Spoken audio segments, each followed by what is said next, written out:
Hello everyone, welcome back to my channel resources and development. उम्मीद करती हूँ आप सब लोग बहुत अच्छे होंगे। आज से मैंने डिसाइड किया है कि हम लोग आर्ट फन एंटरटेनमेंट के साथ साथ पढ़ाई भी स्टार्ट करेंगे। तो आज की क्लास में हम पढ़ने वाले हैं, this will be our first class.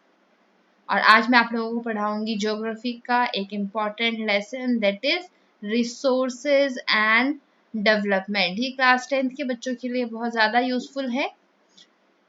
All right, so let us begin with our video and let us understand कि resources क्या होता है। जो भी चीज़ें हमारे environment में present है जिसको हम use कर सकते हैं to satisfy our needs, इसी को हम क्या बोलते हैं? हम इसको कहते हैं resources। अब resources जो है वो कैसा होना चाहिए? ये हमारे लिए टेक्नोलॉजिकली एक्सेसिबल होना चाहिए, यानी कि हम इसको यूज कर सके टेक्नोलॉजिकल वाइज, राइट। यानी कि ये आपका टेक्नोलॉजी से आपका इंटीग्रेट होना चाहिए, ठीक है। ये सूटेबल होना चाहिए, जैसे हमारे स्मार्टफोन्स हो गए। एंड ये क्या होना चाहिए आपका? इकोनॉमिकली फिजिबल होना चाहिए, यानी कि जो पीपल है वो इसको इजीली परचेज कर सके या इसका यूज कर सके। ऐसा नहीं हो कि बहुत ज्यादा ही महंगा हो या बहुत ज्यादा चीप हो। ऑल राइट, एंड देन ये क्या होना चाहिए आपका? कल्चरली एक्सेप्टेबल होना चाहिए, ये हमारे कल्चर को भी एक्सेप्ट कर सके। तो इन सारी चीजों टर्म्स के साथ ये क्या कहलाता है? This makes our resource. So what is our resource? Resource is anything or everything that is available to our environment that we can use to satisfy our needs, provided that it is technologically accessible, economically feasible and culturally acceptable. All right, अब इसको हम एक और Venn diagram से भी समझ लेते हैं कि रिसोर्सेज आपका किस तरह से होता है। So I am just going to make a diagram. Basic representation है एक ह्यूमन बीइंग को ही कंसिडर करेंगे, क्योंकि ह्यूमन बीइंग से ही सारा हमारा कंसेप्ट जो हम पढ़ना चाहते हैं। ये किससे कनेक्टेड होता है? आपके फिजिकल एनवायरनमेंट से कनेक्टेड होता है। फिजिकल एनवायरनमेंट ऑल्सो हम इसको क्या बोल सकते हैं? नेचर भी कह सकते हैं। और किस चीज से कंस्टिट्यूट होता है ये? इंस्टीट्यूशन से। और किस चीज से ये डिपेंडेंट होता है? टेक्नोलॉजिकली, यानी कि टेक्नोलॉजी से। जो ह्यूमन बीइंग है ये क्या है? ये एक इंटरडिपेंडेंट रिलेशनशिप में है between the nature, that is a physical environment, technology and institution. अब ये जो प्रोसेस है of transformation of things that are available in our environment, ये इन्वॉल्व करता है इसी इंटरैक्टिव रिलेशनशिप को, जो कि है between the nature, technology and institution. For example human being, जिसे हम लोग इंटरेक्ट करेंगे हमारे नेचर से थ्रू द टेक्नोलॉजी, और हम क्या करते हैं? क्रिएट करते हैं इंस्टीट्यूशन को, ताकि हम एक्सेलरेट यानी कि इंक्रीज कर सके हमारे इकोनॉमिक डेवलपमेंट को। नाउ आप लोग ये सोच रहे होंगे कि रिसोर्सेज जो है ये बहुत ही फ्री गिफ्ट है हमारे लिए, जो कि हमें नेचर ने दिया है। बट ऐसा नहीं है। रिसोर्सेज जो है they are the function of human activities. Okay, so resources are the function of human activities. Human being एक इसेंशियल कंपोनेंट है रिसोर्सेज का। ये ट्रांसफॉर्म कर सकते हैं मटेरियल जो भी अवेलेबल है हमारे एनवायरनमेंट में, उसको रिसोर्सेज में, और उसको यूज कर सकते हैं। अब देख लेते हैं क्लासिफिकेशन ऑफ रिसोर्सेज, क्या क्या किस किस बेस पे हम डिवाइड करते हैं रिसोर्सेज को। सो क्लासिफिकेशन ऑफ रिसोर्सेज को देखते हैं। सबसे पहला आता है on the basis of origin. Origin क्या है? उस बेसिस पे हमारे पास दो तरह के रिसोर्सेज हो सकते हैं, बायोटिक एंड एबायोटिक। बायोटिक से हम सिंपली क्या समझते हैं? कोई भी ऐसी चीज जो क्या है? लिविंग है, कोई भी ऐसा resource which is living in nature. For example human, plant, animal, ये सब आपके क्या है? बायोटिक रिसोर्सेज है।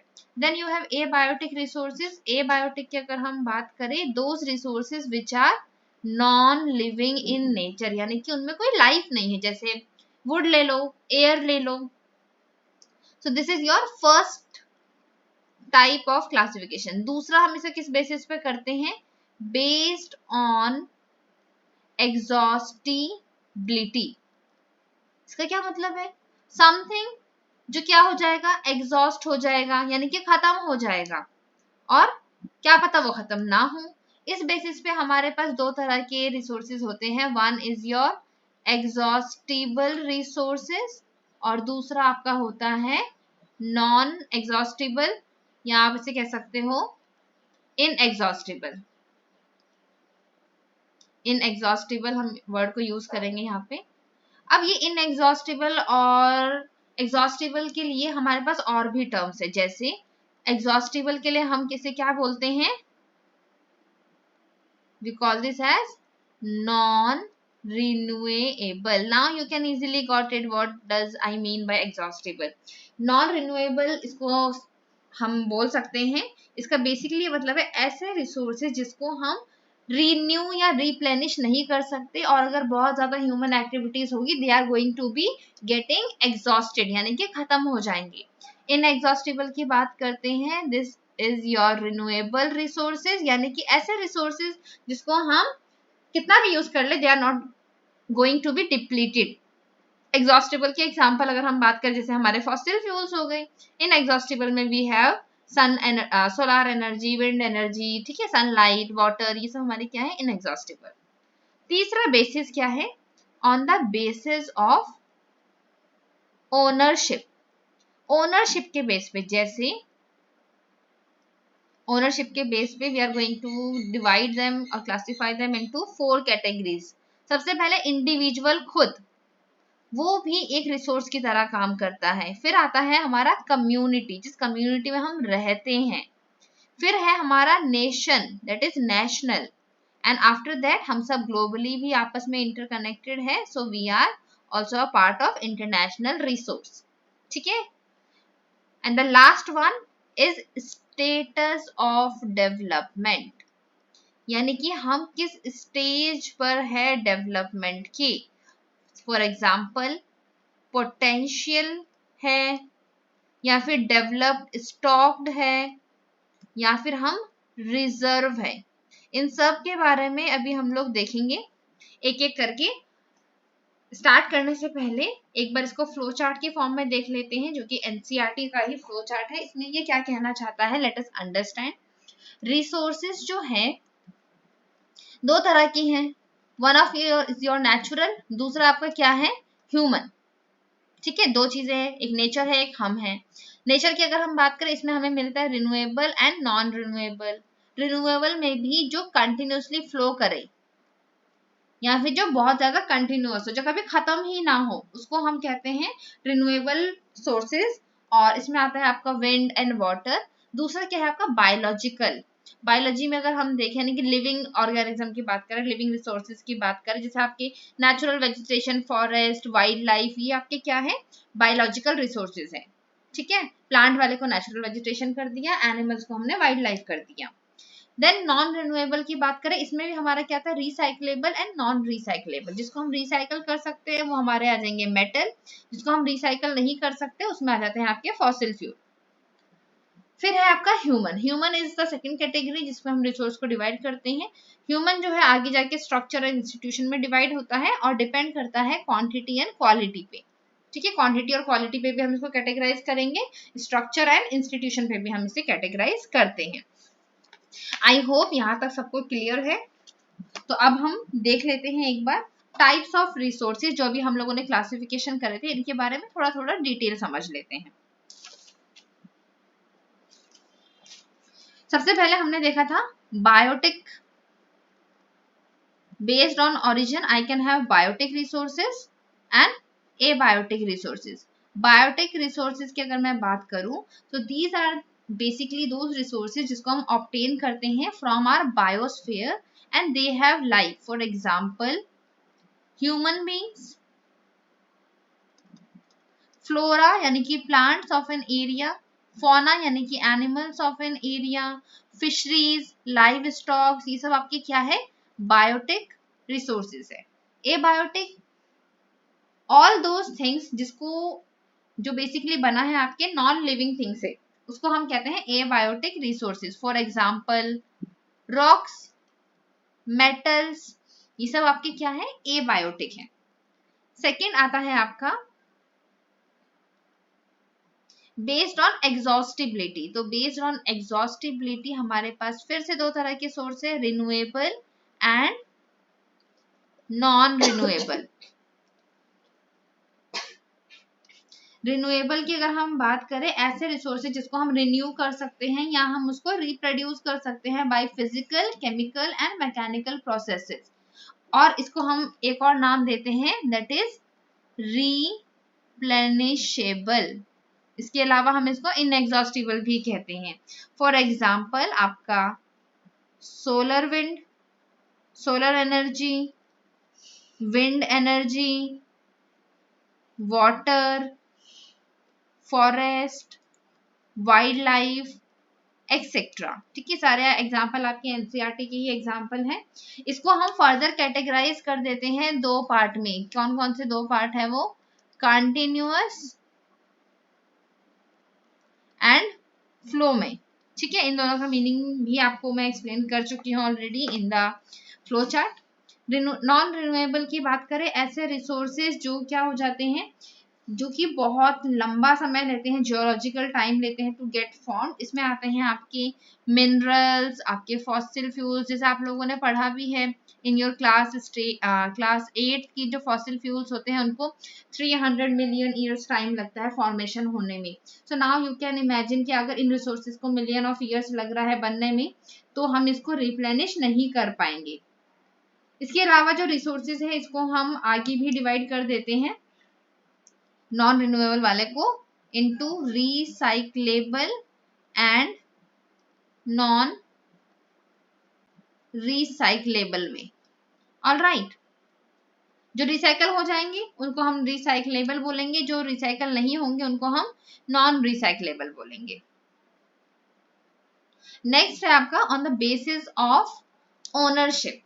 ओनरशिप के बेसिस पे अगर हम लोग देखें तो कितने तरह के हैं हमारे पास, फिर से दो तरह के हैं, चार तरह के हैं आपके, सॉरी। कौन कौन से, इंडिविजुअल। अब इंडिविजुअल रिसोर्सेज क्या होते हैं, ऐसे रिसोर्स जो कि खुद आपने प्राइवेटली ओन करा हुआ है। फॉर एग्जाम्पल हमारे पास जितने फार्मर हैं उन्होंने अपनी को जमीन ली हुई है जो कि उन्हें गवर्नमेंट ने दी हुई है, और उसके अगेंस्ट में क्या करते हैं, रेवेन्यू का पेमेंट करते हैं।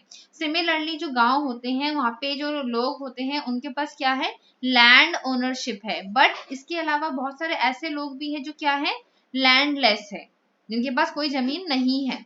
अर्बन पीपल जो होते हैं उनके पास क्या होते हैं, अपने घर होते हैं, प्लॉट होते हैं, अदर प्रॉपर्टीज होती है। इसके अलावा plantation, pasture land, ponds, water in wells, ये सब आपकी क्या है, कुछ एग्जाम्पल है ऑफ द रिसोर्सेज जिसका ओनरशिप किसके पास है, इंडिविजुअल के पास है।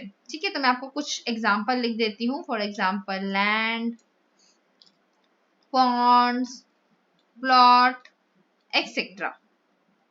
फिर है आपका कम्युनिटी ओन्ड रिसोर्सेज। अब कम्युनिटी ओन्ड रिसोर्सेज का क्या मतलब है, ऐसे रिसोर्सेज जो कि एक्सेसिबल होते हैं to all the members of a community. For suppose कि एक गांव है, वहां पर एक बरियल ग्राउंड है ना, विलेज का अपना पॉन्ड है, यानी ग्रेजिंग ग्राउंड है, पब्लिक पार्क है, पिकनिक स्पॉट है, ये सब क्या है आपके उस एरिया के जितने भी लोग हैं, उस विलेज के जितने भी लोग हैं, इन सब के लिए अवेलेबल होते हैं।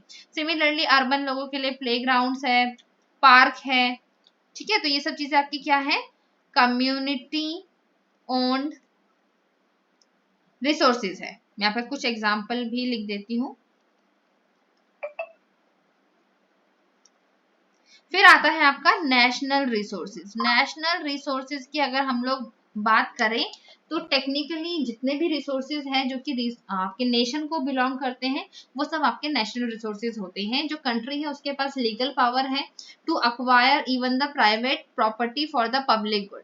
ठीक है, मतलब लोगों के भले के लिए वो आपसे प्राइवेट प्रॉपर्टी को भी लीगली एक्वायर कर सकती है। फॉर एग्जाम्पल आप लोगों ने देखा होगा जब रोड, कैनाल, रेलवे जब बन रहा होता है उस समय पे कुछ लोग जो है वो लोग अपनी क्या कर देते हैं, जमीन सरकार को दे देते हैं, या फिर सरकार उनसे अर्ज करती है कि आप मुझे ये अपना लैंड दे दो for this and that development. Alright, तो इससे क्या होता है कि जो हमारा अर्बन डेवलपमेंट अथॉरिटी है उनको एक पावर मिलती है so that they can acquire the land for the public good. जितने भी आपके मिनरल्स है, वाटर रिसोर्सेज है, फॉरेस्ट है, वाइल्ड लाइफ है, एंड जितनी भी लैंड जो है आपकी पॉलिटिकल बाउंड्रीज में आती है, ओशियनिक एरिया जो है हमारा अप टू 12 नॉटिकल माइल्स यानी कि 22.2 किलोमीटर का, ये सब हमारा क्या है, टेरिटोरियल वाटर एंड रिसोर्सेज है जो कि हमारे नेशन को बिलोंग करती है। तो यहाँ पे आपको छोटी सी चीज याद रखनी है कि जो हमारा ये कंट्री है इंडिया, इसके अगर हम ओशन में बात करें कितना हमारे पास है, तो 12 नॉटिकल माइल तक हमारा नेशन का ही ये क्या है, रिसोर्स है, यानी कि 22.2 kilometre. Alright, and finally you have your international resources. International resources की अगर हम बात करें, ऐसे रिसोर्सेज जो कि इंटरनेशनल इंस्टीट्यूशन रेगुलेट करते हैं, फॉर एग्जांपल जितना भी ओशियानिक रिसोर्स है beyond this 200 nautical miles of the exclusive economic zone, ये 22.2 किलोमीटर तो नेशनल का पार्ट है, इसके आगे जो है आपका 200 नॉटिकल माइल, मैं यहाँ पे बना देती हूँ ताकि आपको समझ आ जाए, this is your 12 nautical mile. इसके बाद जो आपका 200 नॉटिकल माइल है ये आता है आपका एक्सक्लूसिव इकोनॉमिक जोन में कंसिडर होता है। इसके बाद का जितना भी ओशियानिक प्रॉपर्टी होता है वो सब क्या है आपका इंटरनेशनल रिसोर्सेज है, और ये क्या है, बिलोंग करता है टू ओपन ओशन। इस पे किसी भी इंडिविजुअल या कंट्री का कोई राइट नहीं है, they can not utilize them without the concurrence of the international institution, की इंटरनेशनल इंस्टीट्यूशन से आपको परमिशन लेनी पड़ेगी। Now coming to the last classification, इसको थोड़ा डिटेल में समझना है, on the basis of status of development. Right, देखो पोटेंशियल रिसोर्सेज की बात करते हैं, ऐसे रिसोर्सेज जो कि हमें मिलते हैं किसी पर्टिकुलर एरिया में और उसको कभी भी यूटिलाइज नहीं किया गया। फॉर एग्जाम्पल जो कि हमारे वेस्टर्न पार्ट है इंडिया का, इंडियन टेरिटरी का, उसमें अगर आप राजस्थान और गुजरात की तरफ जाओगे तो वहां पे इनॉर्मस पोटेंशियल है for the development of wind and solar energy, जिसको अभी तक डेवलप नहीं करा गया। बट आजकल आप लोगों ने न्यूज में सुना होगा कि जो हमारा गुजरात है वो ऑलमोस्ट सोलर एनर्जी पर ही रन कर रहा है। तो ये क्या है आपका पोटेंशियल रिसोर्स है जिसको हमने अभी तक यूटिलाइज नहीं करा है। ठीक है, तो इसमें आप क्या लिख सकते हो, western part of India, for example Rajasthan and Gujarat, जिसको हम यूटिलाइज कर सकते हैं for their wind and solar energy. फिर आता है आपका डेवलप्ड रिसोर्सेज। डेवलप्ड रिसोर्सेज की अगर हम बात करें, ऐसे रिसोर्सेज जिसको सर्वे हो चुका है for their quality and quantity और उसको हम यूज भी कर रहे हैं। ठीक है, पहले हमने इसका पता लगाया and now we are going to use it as well, हम इसको पर्टिकुलरली यूज भी करें। फॉर एग्जांपल कि जैसे आपका जो डेवलपमेंट और रिसोर्सेज है ये इस पे बेस करता है कि आपके पास कितनी टेक्नोलॉजी है, आप उसे कितना ज्यादा फिजिबल बना सकते हो। ठीक है, and the last one is your stock. Stock क्या है, स्टॉक की अगर हम बात करें, ऐसे मटेरियल जो कि आपके एनवायरनमेंट में है and they have the potential जो कि ह्यूमन नीड को सेटिस्फाई कर सकते हैं, बट ह्यूमंस के पास क्या नहीं है, टेक्नोलॉजी नहीं है कि वो उसको एक्सेस कर सके, और इसी में आता है आपका stock. For example water, water किससे बना होता है, हाइड्रोजन एंड ऑक्सीजन से। राइट, ये वाटर का फॉर्मूला होता है, हाइड्रोजन और ऑक्सीजन दो गैसेस से बना होता है। हाइड्रोजन जो है ये एक रिच सोर्स ऑफ एनर्जी है, बट हमें यही नहीं पता कि ये हमारे पास ऐसी कोई एडवांस टेक्नोलॉजी नहीं है अभी तक कि हम इसको कैसे यूज कर सकते हैं टू गेट द एनर्जी, इसीलिए हम इसको क्या मान रहे हैं, स्टॉक मान रहे हैं। And the fourth one which is your reserves. Reserves क्या होते हैं, ये आपके स्टॉक का ही एक सबसेट होता है जिसको हम यूज कर सकते हैं with the help of existing technical know how, कि हम उसे कैसे यूज करेंगे, बट हमने उसको अभी तक यूज करा नहीं है, कर सकते हैं बट हमने करा नहीं है। ठीक है। इसमें आपका फ्यूचर रिक्वायरमेंट्स को पूरी करने के लिए हम इसको यूज कर सकते हैं। फॉर एग्जाम्पल रिवर वाटर को हम यूज कर सकते हैं for generating the hydro electric power, but presently हम क्या कर रहे हैं, हम इसको यूज कर रहे हैं only to a limited extent. For example water in the dams, forest etcetera, ये सब हमारा क्या है, एक रिजर्व सोर्स है जिसको हम यूज कर सकते हैं फ्यूचर में। तो एक बार पोटेंशियल, डेवलप रिसोर्स, स्टॉक और रिजर्व को एक और बार समझ लेते हैं। पोटेंशियल का मतलब है कि यस उसके अंदर कैपेबिलिटी है बट ये अभी तक डेवलप नहीं हुआ है। डेवलप का मतलब है कि डेवलप हो चुका है और यूटिलाइज भी हो रहा है, यूटिलाइजेशन इज देयर। स्टॉक का मतलब है कोई टेक्नोलॉजी ही नहीं है कि हम उस रिसोर्स को यूज कर सके। और रिजर्व का मतलब है कि ये स्टोर कर रखा है हम लोगों ने फ्यूचर जनरेशन के लिए। All right, okay. अब बात करते हैं डेवलपमेंट ऑफ रिसोर्सेज की। डेवलपमेंट ऑफ रिसोर्सेज जो है,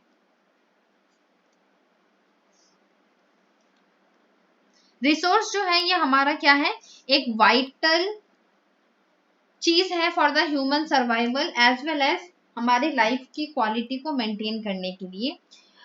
पहले ऐसा सोचा जाता था कि जो आपके रिसोर्सेज है ये क्या है, फ्री गिफ्ट है from the nature to the human beings. But जैसे जैसे ह्यूमन उसको अंधाधुंध यूज करने लगा है, इससे कुछ प्रॉब्लम्स भी जनरेट हो गई है। जैसे जो हमारा रिसोर्सेज है वो क्या होने लगा है, डिप्लीट होने लगा है। सो डिप्लीशन ऑफ रिसोर्सेज क्यों हुआ, बिकॉज कुछ ऐसे ग्रीडी इंडिविजुअल हैं जो अपनी नीड को सेटिस्फाई करने के लिए कंटिन्यूस रिसोर्सेज को डिप्लीट करे जा रहे हैं।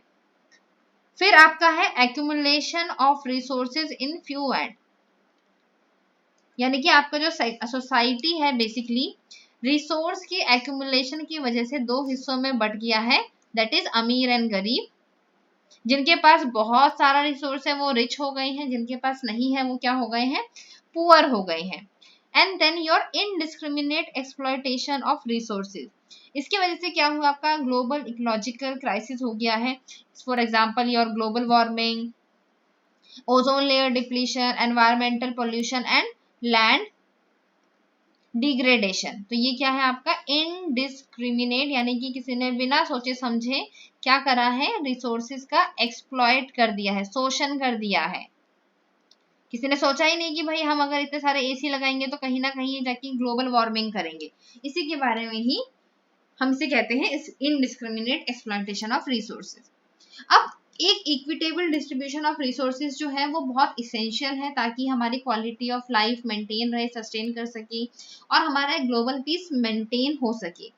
और अगर प्रेजेंट ट्रेंड को ही देखें तो क्या होगा, जो रिसोर्स डिप्लीशन है बाय द फ्यू इंडिविजुअल और कंट्री, अगर ये कंटिन्यू चलता रहा तो हमारा जो फ्यूचर प्लेनेट है वो किस में आ जाएगा, खतरे में आ जाएगा।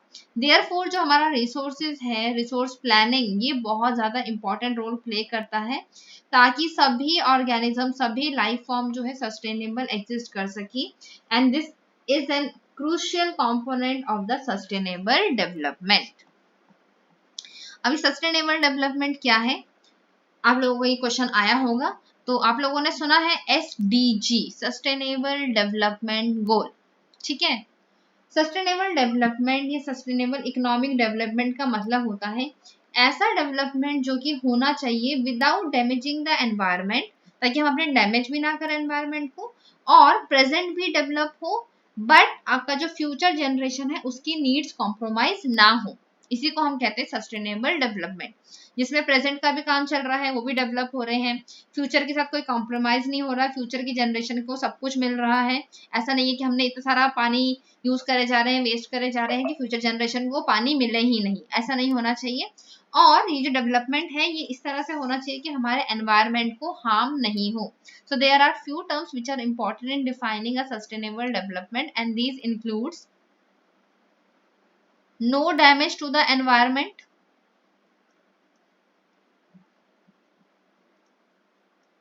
development of the present,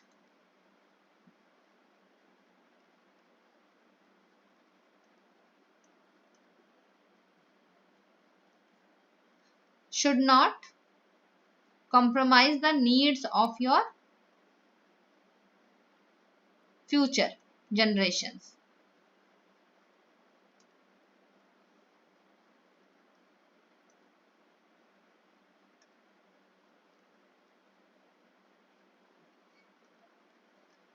कितने हमारे पास सस्टेनेबल डेवलपमेंट गोल है? So we have a total of 17. You can see in this picture we have 17 sustainable development गोल.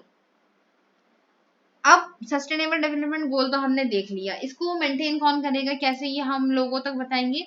तो इसके लिए देयर वाज अ समिट जिसका नाम था रियो डे जनेरियो समिट, जून 1992 में. 3 जून से 14 जून तक ये चला था, जिसमें more than 100 heads of state, ठीक है, 100 स्टेट्स की जो हेड है उन्होंने मीटिंग करी थी एक रियो डी जनेरियो, जो कि आपका ब्राजील में है, इस लोकेशन पे, ठीक है, for the first international earth summit. ये क्या था आपका फर्स्ट इंटरनेशनल अर्थ समिट, पहली बार किसी ने अर्थ के लिए सोचा, ठीक है, इंटरनेशनल लेवल पे, और उसके लिए एक इन्होंने मीटिंग करी. ये जो समिट था इसमें क्या एड्रेस करा गया था कि अर्जेंट प्रॉब्लम्स क्या क्या है जिसको हम फेस कर रहे हैं, एनवायरनमेंट को प्रोटेक्ट करना चाहिए इसके लिए हमें, और जो सोशियो इकोनॉमिकल डेवलपमेंट है वो ग्लोबल लेवल पर होना चाहिए, इसको डिस्कस करने के लिए ये मीटिंग हुई थी. जो ये असेंबल्ड लीडर्स थे इन्होंने साइन किया था एक declaration on global climatic change and biological diversity. So किस चीज पे साइन किया था इन्होंने? Declaration on global climatic change and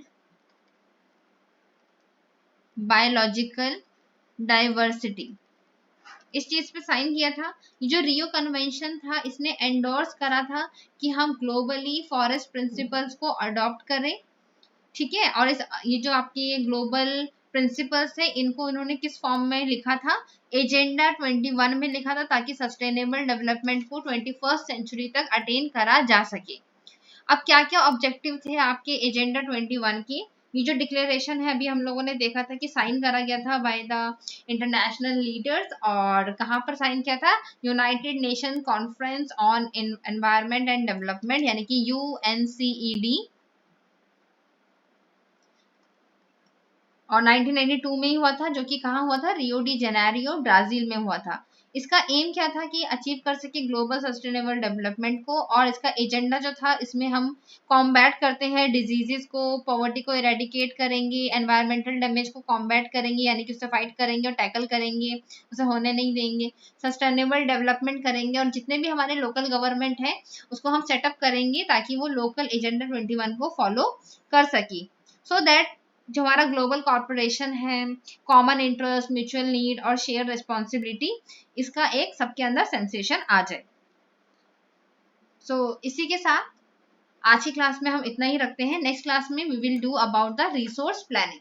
किसी को कुछ भी डाउट हो you can ask me in the comment section, and don't forget to like my video and subscribe it. Okay, bye bye everyone, thank you.